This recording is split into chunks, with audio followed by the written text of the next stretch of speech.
James Robert Elliott. I am live here with Steffi Black, and she is a mental wellness advocate and speaker, as well as a life and career coach. And we're going to be talking today about owning your imperfections, owning your broken pieces, to give you the most success and fulfillment in your life, in your world, the most happiness, and really, ironically, the most success as well. When you just own who you are, you own your imperfections, your broken pieces. So without further ado, let's get into this. And Steffi, I'm sure you've had your own journey like myself.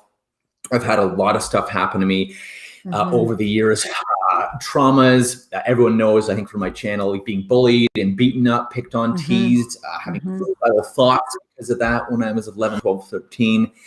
A lot of health and weight issues. I used to be 60 pounds heavier, so that didn't help the confidence or mindset as well. So, and I've come a long way, and I know you have too from where you were. And again, I'm still not perfect. None of us are. And in this world of, and this is a good topic for us to start on today, in this world of like everyone looking perfect, and look at them, you know, they're driving a Beamer or a Porsche or a Mercedes or whatever, yet maybe they can barely afford to pay their bills or pay rent or you know, buy food, but they have a really nice car or this watch, the 10K watch on the wrist, but they're broke basically, right? So, or the people on a trip or on vacation. Oh, look at my perfect life. You know, they're on it. Look at my perfect life. Everything's perfect. Really, life is blowing up, or they're depressed or something. And not to knock that. I want people to love life and be happy, because that is the purpose of life. I think people often forget that the purpose of life is to be happy. It's not to work your life away and be miserable. It's to be happy and live and love and spend time doing what we love with who we love when we love. So that's the thing. And again, none of us are perfect. And again, even though the media tells us we have to be imperfect, James. Exactly.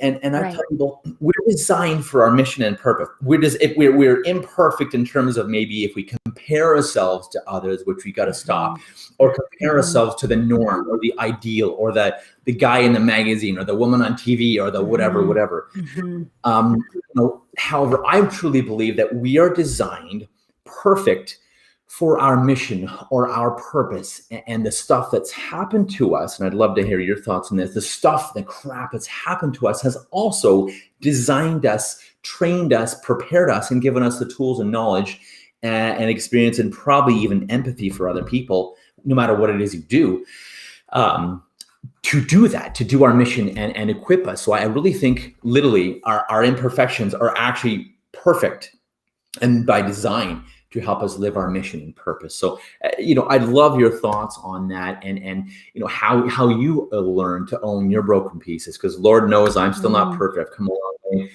and the biggest thing is just I've owned it. Whether, you know, it's like I used to think, oh, I'm not tall enough, or oh, I'm not strong enough, or my muscles aren't big enough, or I'm too fat, or am I man enough, or am I smart enough, whatever, am I rich enough to get away, whatever, right?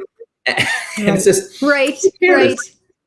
Yeah, it's like I own who I am. I'm amazing. I'm working on myself. I love myself, and I'm even a year ago, let alone 10 years ago, the man I've become. And I love working on myself and developing myself. And I'm going to shut up in a minute because I don't want to make this about the James show. But I want to that we're never done working on ourselves, and that's okay. As long as you make progress, that is the key. That's all you need to work and make progress and own your broken pieces. Yes, work on them, work on the past, work on how they bother you, so you can own them versus, oh, la-di-da, you know, that I'm going to think positively all day long. Oh, that doesn't bother me, or that's in the past, or I don't care. No, you got to do the work. Otherwise, ignoring it, it's still there and it's still affecting you. So pretending like everything's perfect is not the answer. Do the work and own it. If you're balding, or if you're short, or if you're whatever, you don't think you're good looking enough, or you have, I don't know, you feel an imperfection, own it. So what are your thoughts? Because you have also learned to own those broken pieces per se as well. So I'd love to hear from you about this theme. Right. Absolutely, James. You have a lot of passion for that. And I think in the work that you do help people with owning their broken pieces. So let's talk where broken pieces comes from. The Japanese art of kintsukuroi, which is pottery that is melded back together with gold and silver. And it is made all the more beautiful for having been broken, because all of us have experiences in life that take us to harsh trauma or old wounds, but that doesn't take away from who we are. In fact, that makes us more beautiful, doesn't it? So I love the art of Kintsukuroi. I think it makes everything more interesting, and I've been studying it for a while. And in the work that I do, we talk about the healing that has to happen on our own personal stories and learning to love the messy, raw, and real parts of ourselves. Because we are messy and we are raw and we are real. And as human beings, we are perfectly imperfect. My own story, being born to parents probably too young to be parents, an incredibly sensitive, introverted, intuitive child. And I used to feel people's energy and feelings. I was an empath. So I would be overwhelmed by group situations and different places I was in. So I had to learn tools to adapt to a very busy, chaotic world. And I worked in broadcasting and I worked in very extroverted fields. I was vice president of marketing in a healthcare system. And I did the work on owning those broken pieces. And let me add, I still do the work. And I think the daily ritual, right? We do the work all the time. That's the thing. When we're done, we're dead. And I think you're right. If you're like, oh no, I took a course, or I did this thing, or I did this. Great. And we're working on ourselves to the rest of our lives. And that's why we're here. When you're done, you're dead. Absolutely. If you're not dead, absolutely. Still there's work to do. Yes. Okay, right? And the work. And the work can be joy, James. It's honoring, I call it honoring sacred space. So every day I honor sacred space. So for instance, right now, let's take a mindful pause. And if anybody is listening or watching, let's do this together. You take a deep breath in, close your eyes, loosen the shoulders, take a deep breath out. Even a sigh, a deep sigh, James, even a sigh regulates the nervous system. And we are on high alert. And during this pandemic, we've been in a fight or flight area of the parasympathetic nervous system. So we're all on edge. And the more you can quiet yourself and have a sacred moment with yourself, the more you can regroup and reset.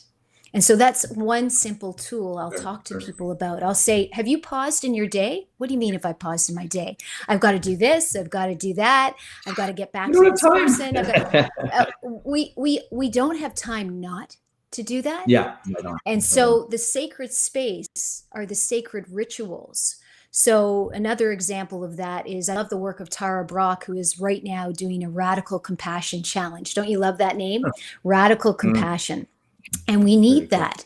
And every day she does a meditation and she talks about how you talk to yourself. So during this time and in general, in order to love our broken pieces, we have to learn that how we talk to ourselves is so important to get through our days. I mean, you teach NLP, you know all about this. And I believe in finding sacred space in each moment of your day, not each moment, excuse me, that'd be a bit extreme, but in parts of your day where you regroup and reset and talk to yourself with kindness. So if something upsets you, you lose your keys, you can't find your phone, somebody yells at you, don't take that on for the rest of your day. Pause, reset, and talk to yourself with kindness. One other technique other than the mindful moment we just did, which believe it or not is very powerful. If you can do that every day, a few times a day, I put in my calendar to do mindful moments. But there's a technique that is taught called RAIN. Exactly. So what was that, James? Say that again. I have in my phone every hour or two, it goes off, check on anxiety, check on happiness, check on breathing, check on fulfillment. And it's like, oh, that's right. It's like, and I had to do that this morning, and we'll finish with this, and we'll do a part 2 in about 2 minutes from now. But yes, I'm having a battle with Scotiabank over the last few months, and I got an email back this morning, and I almost lost the handle again. I'm like, this isn't worth it. This isn't worth it. I mean, I'm gonna calm down, enjoy my day. I'm gonna what's that saying? Don't get mad, get even. And again, that's the thing. If we're mad, you're not thinking properly. Just get even and be your best. And then, because I didn't want it to ruin my day, I'm like, I'm gonna have a great day. I have a lot of amazing people to talk to today. I'm gonna make it my best day ever and respond respectfully. And with this in 2 minutes.